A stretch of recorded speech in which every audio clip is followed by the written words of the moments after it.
Hey everybody, this is Coach Jeff, and as a life and business coach, what I'm really all about, what I'm passionate about, is helping individuals and businesses really thrive and move from where they are currently to really where they want to be. And I've been doing these interviews with small business owners to really do two things. One, to just really help them get the word out as to what they're doing, the services they provide, how you can connect with them.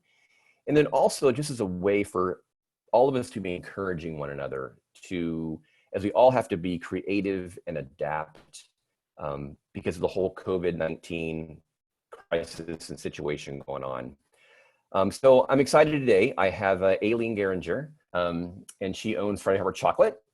So how you doing, Aylene? Good, thank you. Good. So my first question is just tell us what your business is, how long you've been doing it, and what you really love about it. Okay. Well, first I have to say kudos to you, Jeff. It's a pleasure being able to do this interview with you. It's one of a kind by anyone in the community, and I really appreciate you giving me an opportunity to talk with you and have a different platform than what I've been personally using to try to keep in touch with my customer base and let them know that I'm still out there and what I can be doing for them and what I hope to be doing for them in the future. So this is really excellent. So again, thank you. So Friday Chocolates is a business that I created in Friday Harbor around 4 years ago. We came in January of 2017, and within a month, the doors were open at the former barbershop that some of you may already know about. That was there for quite a while, Mike's Barbershop, and it's right next to the infamous and great renowned store called Pebble, formerly Sand Pebble, and 300 square feet, cozy. When you walk in the door, I'm used to it now, but I'm sure many people, particularly those who are over 6 feet tall, their heads scrape the ceiling practically.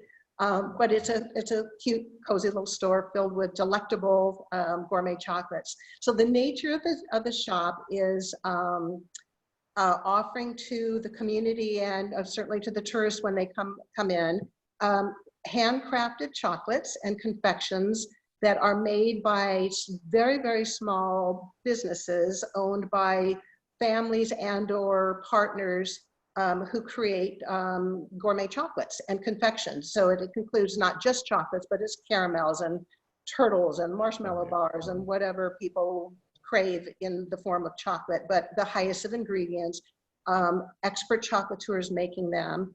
And it has been my goal, not only in the 4 years I've been doing this, but I had previously owned a shop in Silverton, Oregon, doing much the same with Oregon chocolate makers. And it was my hope that I could help build their businesses by featuring their products in my shop. I'm not a chocolate maker. I've taken a course and I know how to roll a single truffle, and not pretty, but taste, but that's as much as I know. But I am an official taster. 12 years I've been doing this business, 4 years in Friday Harbor, and I've become probably the premier taster of chocolates. And so I could tell each of my customers exactly how that chocolate's going to taste. Basically, it's fabulous. That's what I tell them. That's good. I've tasted it. You're good to go on this one. So in doing that, not only in Oregon, where I was featuring mostly Oregon chocolate makers, of which there are many fine chocolate makers there. Now that I'm now in Washington State and in Friday Harbor, my focus is on finding the best of the best chocolate makers, confection makers in Washington State, and also in Oregon and California. I've kind of expanded it to the Northwest, but focusing on mostly Washington made, and most importantly too, to the extent that we have confection makers in the San Juan Islands, I have tried to find every one of them who are featuring a product that would work in my shop and is of the highest quality, and most importantly, who can keep up with my demand. I do go through a lot, and so not everyone who has a home shop not a home shop, but a home base where they're making truffles for their family members and friends can keep up with my demand because it's constant. But notwithstanding that, I have found some exceptional people in the San Juan Islands, and I do my best to push their product because it's going to help their business grow. So as an example, I do a lot of business with the Ryan family, who has the San Juan Island Sea Salt Company. They were interviewed the other day. Right. We feature their caramels and their salt products. We go through dozens and dozens of boxes, and we always have their products available because so many people know of their product, and it's just another avenue for me to be able to expose their business to my customer base. I've done business for years now with Just Heavenly Fudge, which is a fudge company in Lopez Island. Lopez, yeah. And Marjo are the matriarchs of that business, and they do a fabulous job, and I feature their fudge all the time. I also feature from a lovely woman who's become a very good friend of mine. Susan Matthews owns Rainbow Sweet and Savory, and she Rain Shadow Sweet and Savory, and she makes these fabulous roasted nuts, which are pecans and hazelnuts, and we have her product line.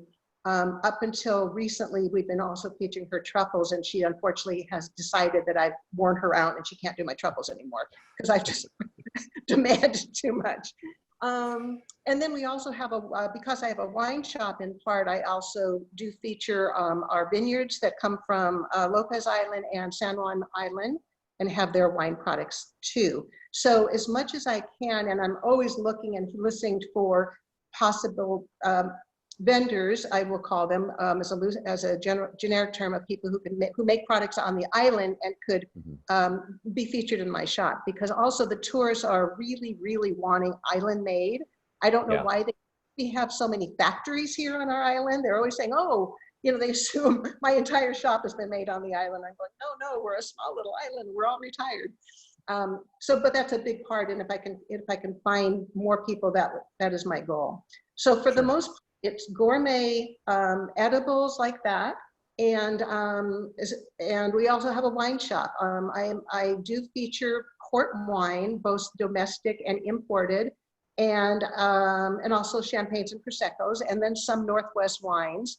And part of the joy of me having this business more recently, and to answer one of your questions, is that because I have been in the port business for so long, I know a lot about it. And I have done a lot of drinking of port and tasting of port. And I have done a lot of research and investigation. And part of the fun part of the job is when someone comes into my shop and would like to know more about port, I do little mini seminars for them.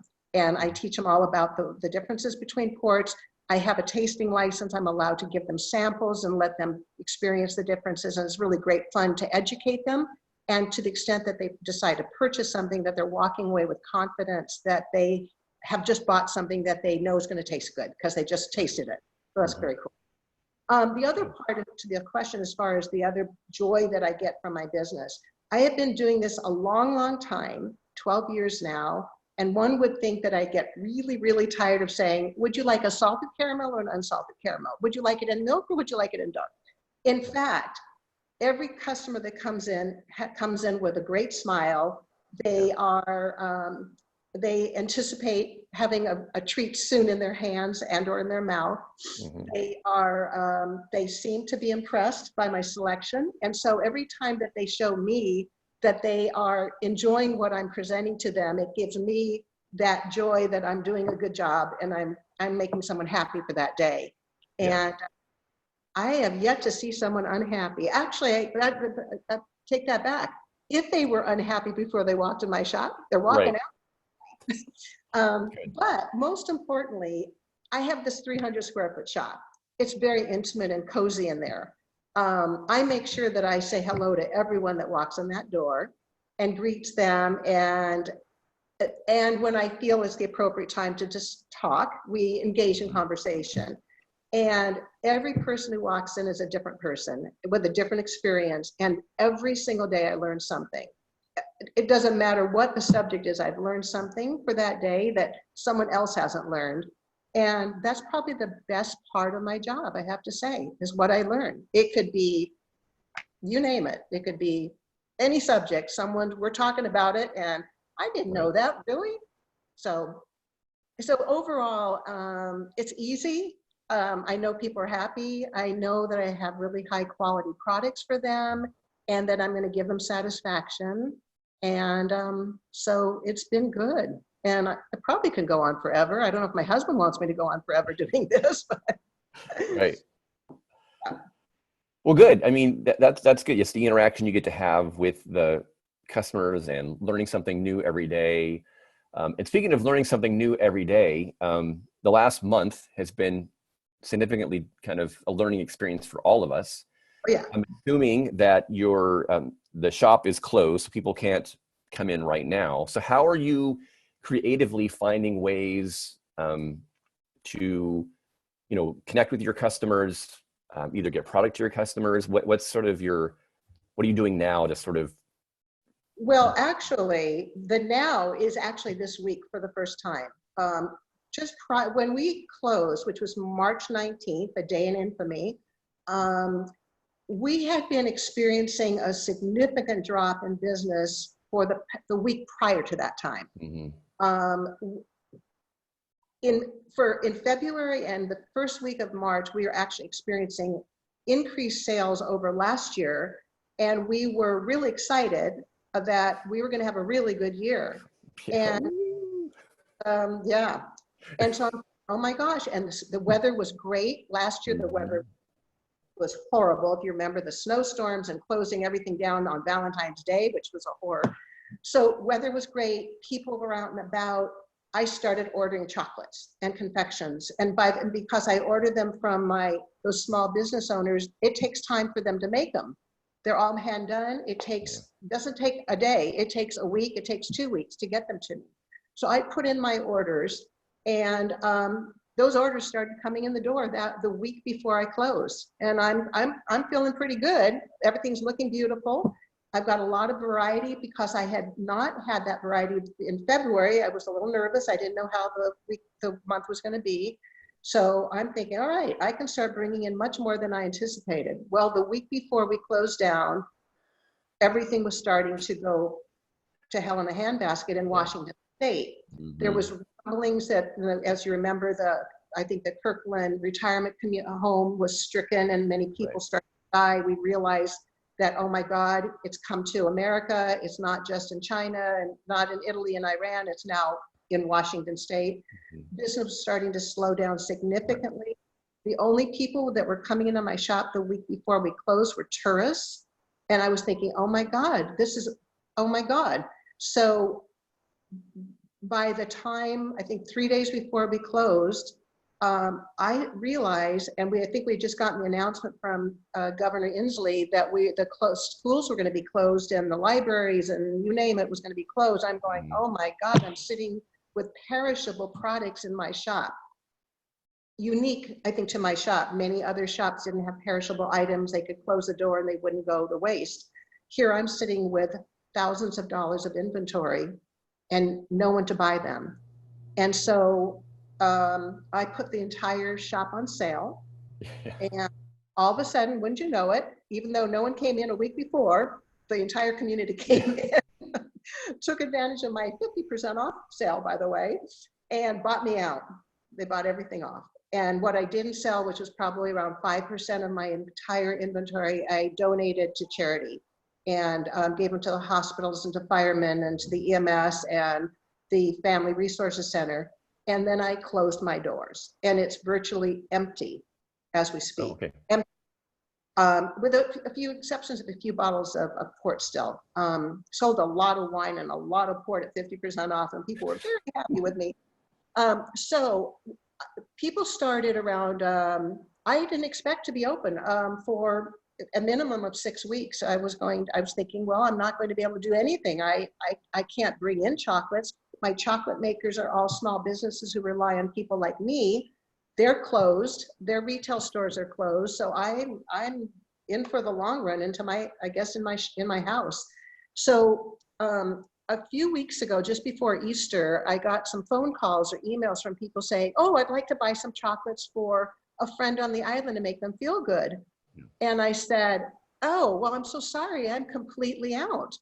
But I'll tell you what I can do. And it just came to me. I just thought, I'm so bored, I got to go do something. How about if I make you some baskets filled with island-made products that I'll go out and shop for you, and I'll go to the bakeries, and I'll go to the florists, and I'll go to the wine shops, and I'll make you up a basket, and it doesn't have my products in it, but at least we can support these other businesses. So I started doing that.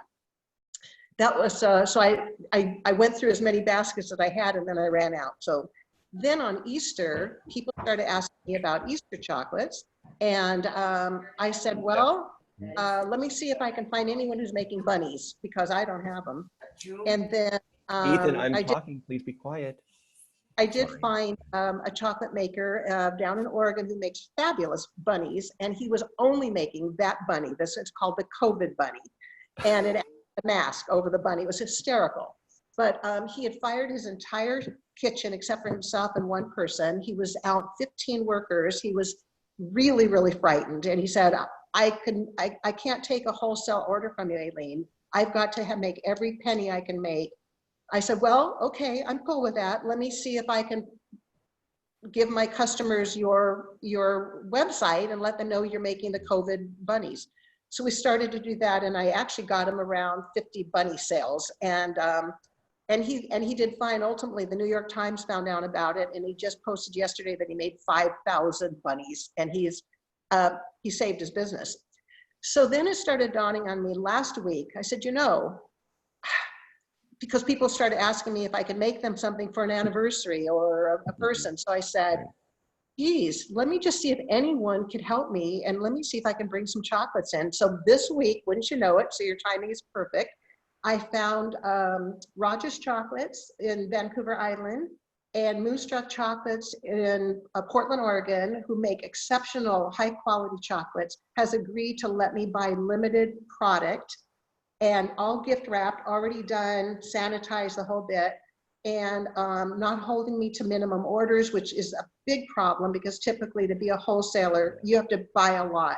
So I said, look, I don't have money, I don't have customers, but I need something if someone asks. And in fact, Robin at Robin's Nest Floral Shop had just recently asked me, do you have any chocolates to put into to go with my floral arrangement? And I said, let me see what I can do, and that's what started it. So right now, to answer the question, I am bringing in, orders are being taken this week. In fact, I'm putting in an order into some chocolate makers, and the gift boxes will be in my shop, actually my home, next week. And people have been ordering them, and what I'm making arrangements for is for me to deliver them to them if they don't want to leave their homes, right, or we can make an appointment to pick up at my storefront. And or if they'd like me to ship it to anyone in the United States, I will take the laboring oar and ship it for them, write the greeting card out, go to the post office, whatever it takes to make them happy. So that's what I'm currently doing, and I suspect I will continue to have at least a selection of product here in my home that I can offer to the communities, just so I can make sure they remember me and they don't forget me totally. And not to mention, I wouldn't mind having some money because we are totally broke, and I've become addicted to some cookies at Demeter's, and I need $4 for each of those cookies. And so that's my goal, is to make some money so I can afford my cookies, because that's what's getting me through the COVID experience. Gotcha. Yeah. So, well, that's great. That's good to hear. It's the whole gift basket idea is amazing. How you just kind of bring that all together. And yeah, and actually I've just ordered more baskets because I did run out. And what I'm offering, when I will get them, I think I get them at the end of the month. I actually have 2 orders right now for anniversary celebrations and birthday. And what I'm offering to put in those gift baskets is not just my chocolates. It will be from the island. If they want me to go get something from Pebble next door, if they want me to go get something from another shop to put in the basket, or they can bring me what they would like, it doesn't have to just be my chocolates. So right, it's really public service to let me help create something that they can still feel a part of someone's life by giving them a gift. Yeah, that's great. So if people want to, what's the best way for people to get a hold of you right now? Is it like a phone or a website, or to communicate with you? What's the best way for them to do that? The best way is by email, which is info@fridayharborchocolates.com. And also on Facebook. I have a Facebook page for Friday Harbor Chocolates, and they can always message me through there. Okay. My phone line is dead. We actually did have to turn off our utilities to save money, so we don't have an active phone line right now at the shop. Right. So that would be best. Email Excellent. or messenger. And I do post if I know that I'm about to be able to feature something again. I am actively posting on Facebook that product and pricing and inviting them to contact me by email. Right. That makes sense. Well, great. Well, it's great to have a conversation with you, Aylene. Yeah, it's good seeing your face. I'm only seeing my husband every day. You're a fresh air to me. So anybody who is, so if you'd like to find out more about what Aylene has, just go to her Facebook page. You can email her at info@fridayharborchocolates.com. And hopefully soon the lockdown will kind of slowly undo, and we can all get back to, visiting shops and all that kind of thing. So everybody, this is Coach Jeff. I'm glad. Thank you for listening today. Hope you're having a great day. I hope you're thriving. I hope you can take from this and be encouraged that, we're all trying to find our way through this. So hope you guys have a great day. Hope you're thriving. This is Coach Jeff. Thanks, Aylene. You guys have a great day. Thank you, guys. Bye-bye. Bye-bye.